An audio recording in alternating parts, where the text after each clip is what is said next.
Hello and welcome to the Knowledge Facebook Live Q&As. I'm Tom from the communications team. Thank you for joining me today. We have a wide variety of knowledge from across Keele with a vast amount of areas, and we thought we'd get our academics live on Facebook to answer some of your questions.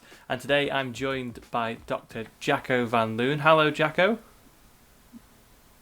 Hi, Tom. You're right. How are we?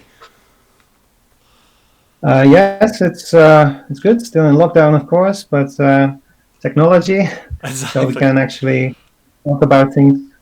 So as we go through the stream today, if you have any questions that you would like to ask to Jacco, put them in the comments and I'll get to know as we go along. But Jacco, first of all, do you want to introduce yourself and sort of tell us what your area of expertise is at Keele? Yes, I'm an astrophysicist, so I study anything above the Earth's atmosphere, basically space.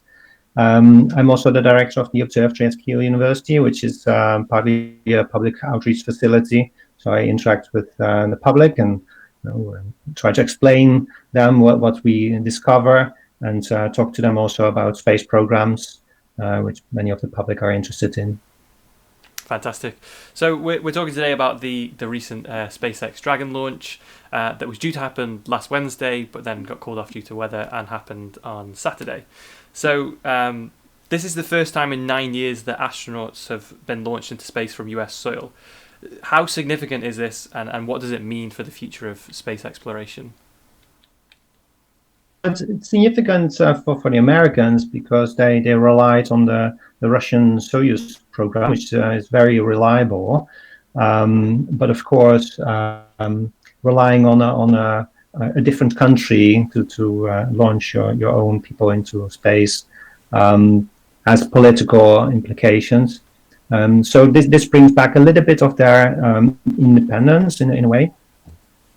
But it has broad significance in the sense that this was a private enterprise who was fully responsible for building and launching the rockets.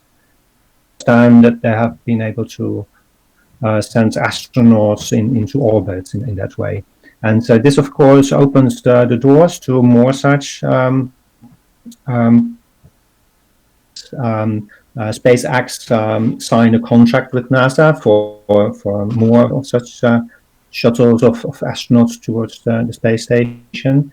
There are other companies who are also developing these same capabilities. And what it will do is it will bring some democracy into space exploration. So it's then no longer controlled by governmental agencies.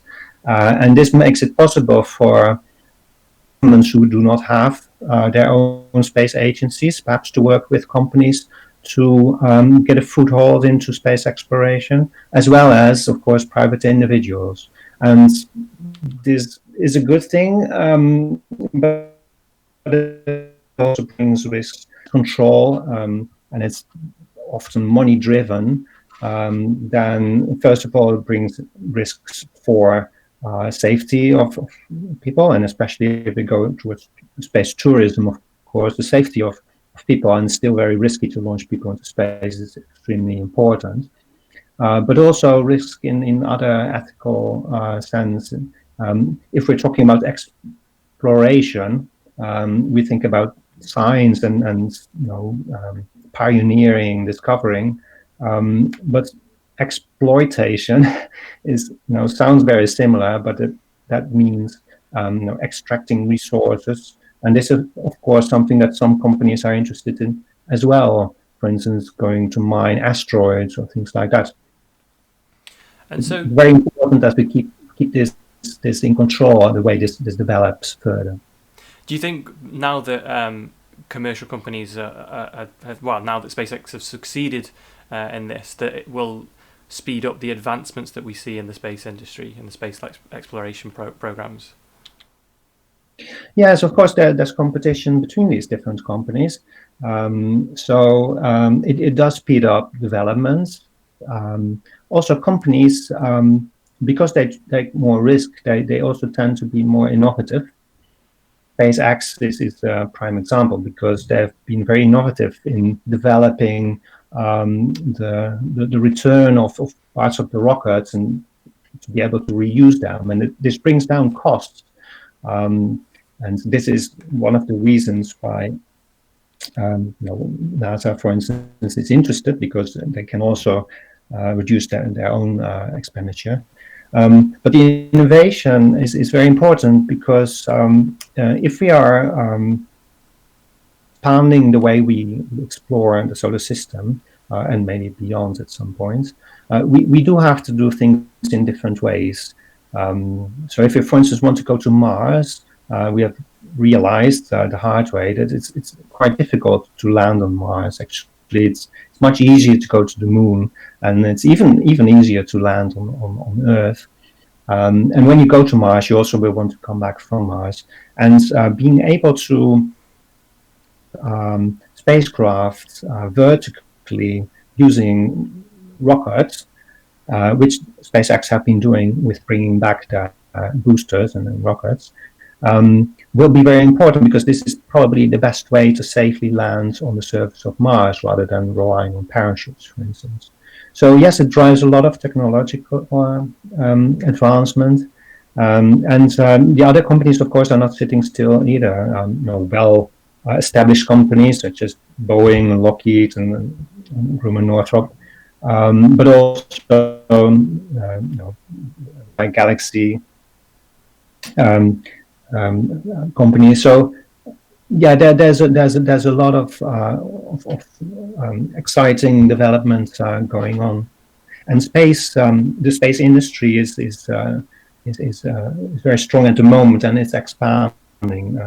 And so the UK also, for instance, space industry, which is expanding. So this we just had a question from Julie saying, do you think we will ever have a full UK astronaut crew who will go into space exploration?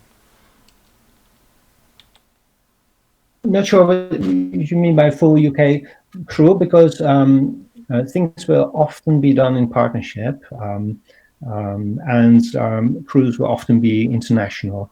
So if you're thinking of just UK crew only, first of all, I don't see the reason why we would need to exclude others. Why we should only send a UK only crew, and second, it's very unlikely that we would do that, because we would work with other partners, well, both the other governmental space agencies and possibly private companies. The question is, what do we want to do? Just shooting people into space in itself is, first of all, nothing new anymore, and second, not very useful for its own sake.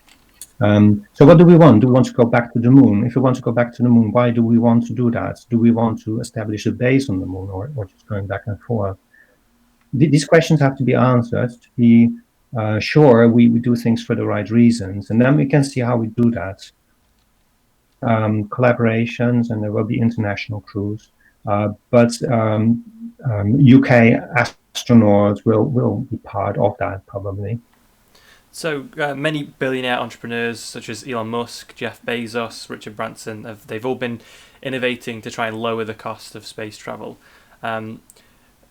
Is this a realistic approach to take? Are they succeeding in that? And will this lead many more people to be able to travel into space? Even people who aren't astronauts. Will space tourism is something that Elon Musk has talked about. Yeah. So indeed, the costs are coming down, but we're talking about, say, halving the cost of a launch. If you want to make it affordable, you have to be able to launch large groups of people at the same time. So you're thinking about an airliner capacity.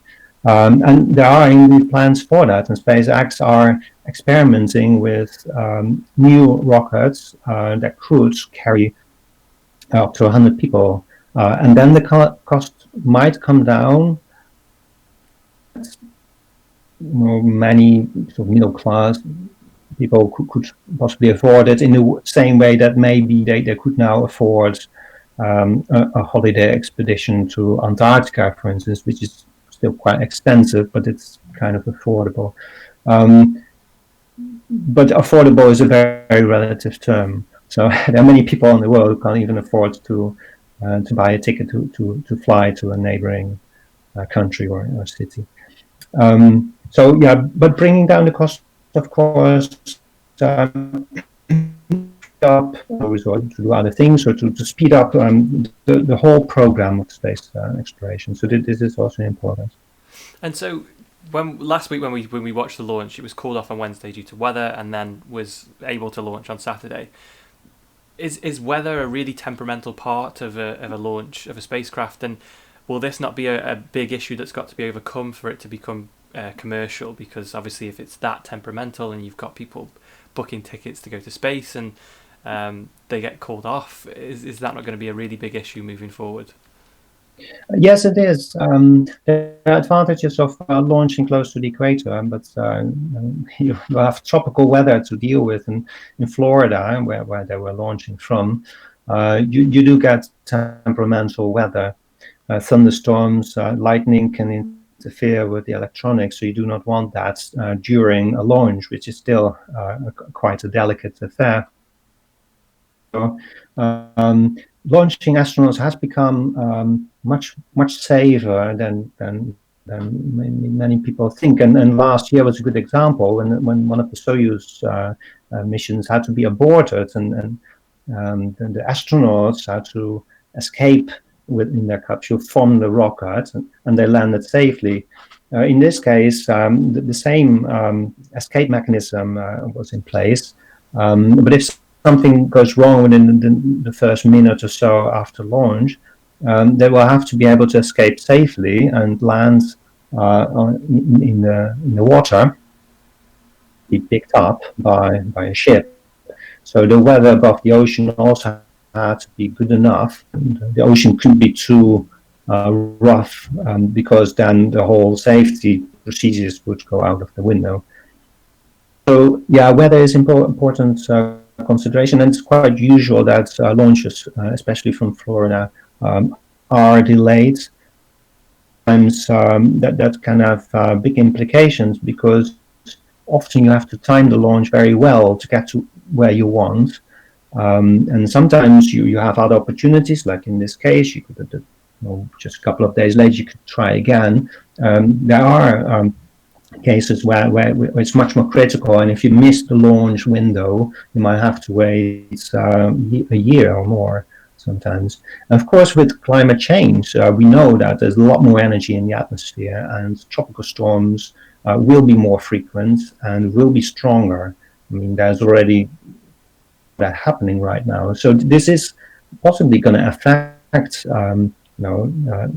launches over the next decades, and so that might be another reason to actually to already have most activities happen in space, perhaps in orbit or on the moon, so that any further exploration of the solar system could take place from there instead of from the surface of the Earth, to be less susceptible to the winds of the weather.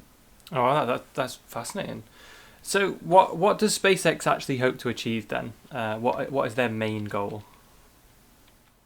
So it depends a little bit if you talk about SpaceX, the company, or Elon Musk, the CEO of SpaceX. Elon Musk is a bit of a character. You need somebody who's a bit like crazy in a way, and very ambitious, and he wants to go to Mars. So probably like to go to Mars himself. So it will need to happen, in the next few decades. So there's an urgency behind that, and this is also a reason why SpaceX is developing these techniques quite rapidly. It always takes a bit longer than you hope, of course, but this ambition, this drive is very, very important behind it. So setting longer term goals drives a lot of the developments, and this is just sending astronauts to the space station. It's just a small step in that program. It's much more likely, because also NASA and ESA to some extent have set their minds on going back to the moon, that first SpaceX will get involved in going back to the moon before we're going to Mars. But these are the long-term aspirations of at least Elon Musk. But of course, he runs a company, and the company has to make money. And having this contract with NASA to send astronauts to the space station and possibly later on to the moon, of course, is one way of revenue. But it's possible that he is developing this space tourism idea that other companies also have, like Richard Branson, which will also generate revenue. And that then makes it possible for him to do these more ambitious things like going to Mars, which in itself probably will not immediately generate revenue. So we spoke about it a little bit earlier, how SpaceX and other companies are trying to make space travel more sustainable. What advancements have SpaceX made there? We've obviously seen their self-landing rockets. Is there anything else that they're doing to help bring down the costs and make space travel more sustainable? Yeah, so sustainability, of course, is a word that means actually many things. So reuse of materials is making it more sustainable. Reducing costs makes things more sustainable. Programs more sustainable. Being able to do this continuously. But as I mentioned at the start, there are some other sustainability implications for space exploration and exploitation. And we are going to go to Mars. There has to be given a lot of consideration to how we might affect the planet Mars, land there, and probably establish some sort of base, if it's temporary or not, because you don't want to go there just for the day. So keeping preserving planetary environments or not, because there are these big ideas about maybe changing Mars into a habitable planet, habitable for us.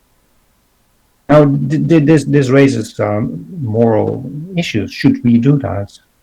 Or should we preserve other planets' environments? And the same with asteroid mining.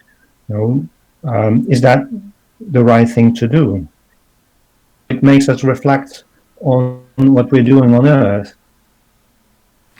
Should we simply abandon the Earth and go for Earth somewhere in the universe, or should we actually preserve the Earth as a place where we can live? And what is the biggest hurdle of getting to Mars? Of actually, we've obviously landed things on Mars before, but we've never sent a person there. Is it the return coming back from Mars that is the biggest hurdle to overcome? Yeah, so send robots to Mars, and some have landed successfully, but there have been quite a lot of failures as well. And one of the most difficult things to do is to land softly on Mars, because Mars's gravity is a lot stronger than that of the Moon, strong as that of the Earth. So you think like, it should be easier to land on Mars than to land on the Earth. And we have, of course, all astronauts that have been in space have safely landed on Earth. Except, of course, one space shuttle that were not. But the problem is that when we land back on the Earth, we make use of the friction of the air to slow down. First of all, that heats up the spacecraft, and at some point it slows down enough that you can deploy parachutes. Mars's atmosphere is much thinner, and so it doesn't have that same effect on slowing down descending spacecraft. So this makes it very difficult to land safely on Mars. Gravity is strong on Mars than on the Moon. It's also much more difficult to come back, to launch from Mars and then travel back to the Earth, than it is to launch from the Moon and then travel back to the Earth. So it means you need to land a more powerful rocket to come back. So landing something more heavy just adds to the challenge of landing softly in the first place. And then the trip to Mars is longer than a trip to the moon. You can get to the moon in just over a day. To Mars would take months, depending a little bit how you travel. And so during the time you'll be in interplanetary space, and you'll be subject to outbursts from the sun, particles, and so you need to have a mechanism in place that can protect you if there happens to be such an outburst after Mars. And how far away is the International Space Station? It took them, was it 19 hours to get there?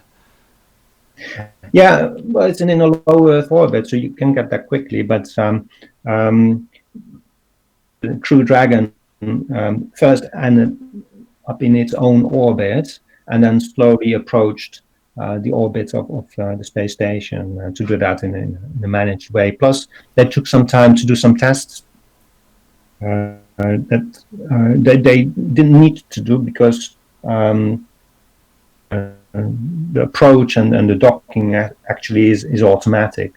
But they just took advantage of the opportunity to test some of the systems if you had to change to manual operation. So they could have been much quicker than the 19 hours they took. And now they're on board. What will they be doing on board the International Space Station? Anything in particular, or was the main mission to get there? The main mission was to get there. I mean, these test pilots who have also been commanders of space shuttle flights, but that's mainly their expertise in spacecraft. So that's why they were launched on this manned Crew Dragon mission. Actually, they would only stay in the space station maybe a couple of weeks or so, and then come back, because they still want to, of course, go through all the years of bringing the Crew Dragon capsule back safely to Earth with these astronauts. But they changed those plans, and they're going to stay probably a couple of months or so in space. Fantastic. So they're joining for other astronauts and who do experiments and these two people. Having a few problems with your line there, Jacco. Can you still hear me? Oh, I think Yes, I can. Yes. Yeah, I'm in the country. It's difficult to communicate with different places in the UK than it is to communicate with the space station, in fact. Fantastic. Well, that's really, really fascinating stuff. Just before we go, do you want to tell us quickly about Keighley Observatory and a bit about the background of Keighley Observatory and what it is that you do there? Yeah, so the Keighley Observatory was established in 1962. So a long time ago, because there was a telescope that could be brought from Oxford Observatory, and this is in itself a very interesting ancient telescope, and very big telescope. It's a 31 centimeter lens on a 4.5 meter long tube. So it's got a lot of history, but it's a good match to anything in the heavens. Obviously, at the moment, we are not open to the public in crisis, but as soon as it's safe to do, and we can, then we will, and the public can visit the observatory. So we have a website, so if you just Google Keighley Observatory, you can see it, and you can also follow us then on Twitter if you want to. So a little bit of research there. We've got other telescopes there with cameras that we can use for research, and the students use it as well. A lovely place on the campus. So yeah, when we do open again, I hope to see many people again visiting the observatory. Brilliant. Well, thank you very much for today, Dr. Jacco. Thank you to all those who watched. I hope you found it interesting, and we hope to see you again soon. Goodbye. Goodbye.